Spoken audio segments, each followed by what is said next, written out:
Former Democrat Senator Joe Manchin slamming his former party with this parting message.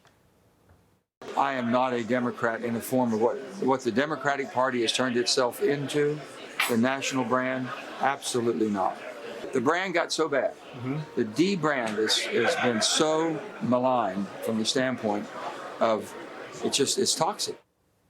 Gloria Romero is a former Democrat and former leader of the California State Senate, and she joins me now. Gloria, good morning to you. It was a fascinating interview with Joe Manchin, basically his parting message after years of being a Senate leader in the Democrat Party. And one of the things he says is the Democrat Party as a whole needs to ask themselves how they lost somebody like me. And I'm sure you share a similar sentiment to that. Absolutely. I walked away from the Democratic Party a while ago, like many others who have walked away as well. So welcome, Senator Manchin, to the walkaway movement. But why it was lost? I think largely because the Democratic Party has lost its way. It's leaderless. It's like that proverbial chicken without a head. Nobody knows who's running the country. Biden and Harris are in hiding. Even President Obama, who is seen as the titular head of the party, he's gone into a missing persons conundrum as well. Nancy Pelosi is hospitalized. But I think at the end of the day, people, the Democratic Party, whoever was running this party that had lost its way, forgot that it was about America first, that it was about liberty and freedom, that it was about family, that it was about faith, that it was about the Constitution and the rights of individuals.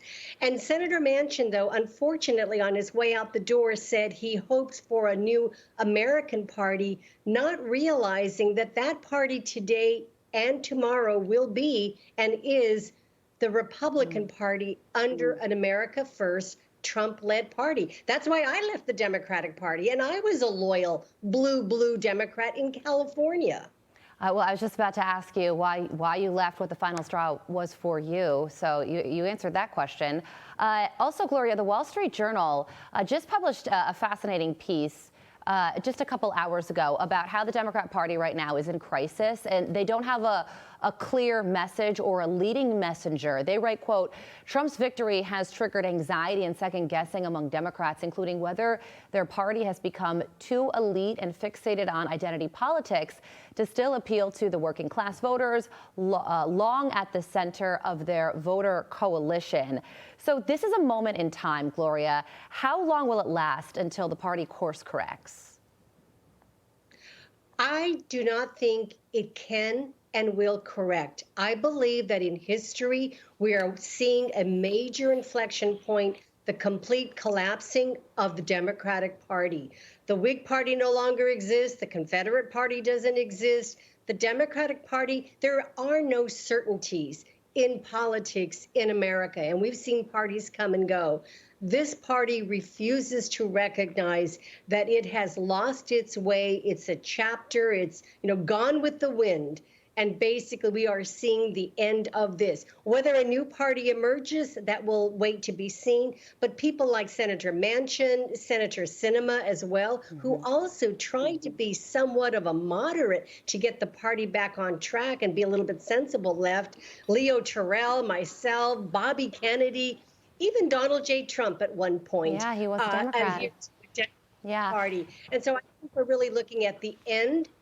The end is now of the Democratic Party. Hey, Gloria, really quickly before we let you go, because you're from California, I got to ask, do you think that Gavin Newsom will run for president in 4 years? And also, does Kamala Harris have a political future?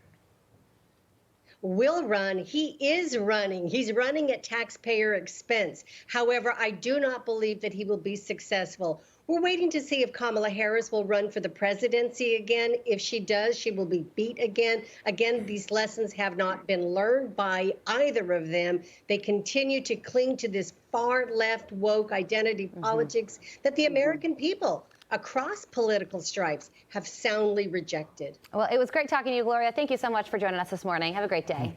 I'm Steve Ducey. I'm Brian Kilmeade. And I'm Ainsley Earhart. And click here to subscribe to the Fox News YouTube page to catch our hottest interviews and most compelling analysis.